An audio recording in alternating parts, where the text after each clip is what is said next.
Disebutkan bahwasanya Imam Syafi'i, ini sebetulnya Imam Nawawi ya, dalam kitabnya Majmu' Syarah Muhadzab dalam mukaddimahnya, bahwa Imam Syafi'i berangkat dari Mekah ke Madinah.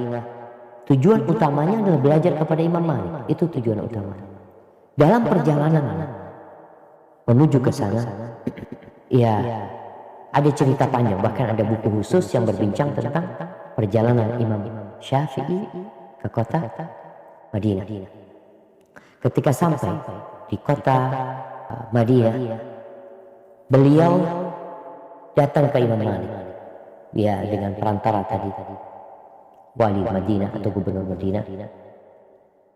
Imam Malik menyuruh Imam Syafi'i untuk membaca Muwatta itu kepada penulisnya Imam Malik.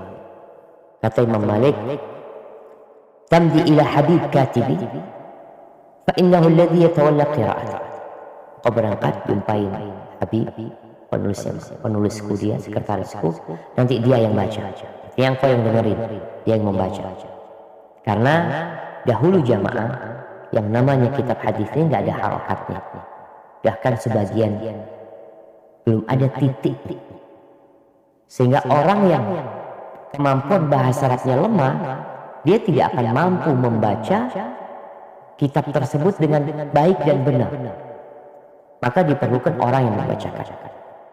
Faqala lahu Syafi'i, Imam Syafi'i berkata kepada Imam Malik, "Tasma' minni radhiyallahu anka safhan.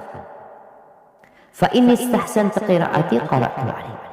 Kata Imam Syafi'i, gimana menurutmu kalau aku baca, kau dengarkan dari aku dulu, katanya. Ini murid ngomong sama gurunya. Semoga Allah meridhoimu. Ini adabnya murid. Satu halaman aku akan bacakan kepadamu. Kalau engkau menganggap bacaanku bagus, ya aku akan baca kepadamu. Gak perlu lewat perantara Habib. Wa illa taraktu. Kalau engkau lihat gak bagus bacaanku, ya sudah, aku gak baca. Nanti aku akan berangkat ke Habib, biar Habib yang baca. Faqala lahu, baca. Faqara'a safsaf. Imam Syafi'i membaca dari hafalannya. Beliau datang udah hafal Muwatta. Ada ribuan hadis. Dibaca satu halaman, kemudian Imam Syafi'i berhenti. Faqala lahu Malik, ketika beliau berhenti, kan tadi ngomongnya satu halaman doang. Ketika beliau berhenti, kata Imam, tambah, baca lagi. Faqara'a safhan. Pemasak. Dibaca lagi satu halaman. Kemudian berhenti Imam Syafi'i. Faqala baca. Akhirnya Imam Syafi'i membaca itu Muwatta kepada Imam Malik. Yani tanpa bantuan orang lain yang membaca.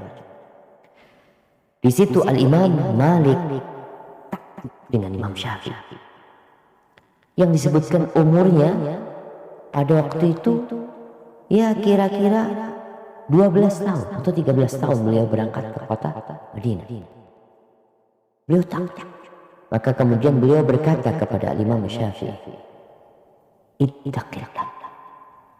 Nih, wasiat seorang guru kepada muridnya. Bertakwalah engkau kepada wajtanibil ma'asi. Hindari maksiat. Hindari. Fa innahu sayakunu laka syarr. Kayaknya kau akan jadi orang besar. Subhanallah. Jadi ketika seorang menuntut ilmu, perlu menjaga diri dari kemaksiatan agar ilmunya bermanfaat. Subhanallah. Imam Syafi'i pernah mengadu kepada guru yang lainnya, Waqi' ibn Jarrah Ru'asi. Dia mengatakan, syakautu ila Waqi'in su'a hifzi fa'arsyadani ila tarkil ma'asi wa akhbarani bi annal ilma nurun wa nurullahi la yu'tahu asi. Aku mengadu kepada Imam Waqi', hafalanku kok sulit ya. Kemudian aku dikasih arahan untuk meninggalkan kemaksiatan. Dan aku dikasih tahu bahwa ilmu itu cahaya dan cahaya Allah itu tidak diberikan kepada pelaku kemaksiatan. Ya, jadi umur Imam Syafi'i 13 tahun ketika belajar kepada Imam Malik. Ini menunjukkan bahwa apa yang terjadi seperti di Indonesia, anak itu mulai rihlah, mulai masuk pondok umur berapa? Ya masuk ke 13 tahun. Berpisah sama orang tuanya, udah bisa mandi. Imam Syafi'i ketika itu umurnya 13 tahun. Ini betul-betul di riwayat lain Imam Malik mengatakan kepada Imam Syafi'i, innahu, beliau mengatakan, innallah azza wa jalla qad alqa ala qalbika nuran la tudfi'hu bil ma'asi. Aku lihat Allah seakan-akan sudah melemparkan cahaya di hatimu, jangan engkau matikan dengan kemaksiatan.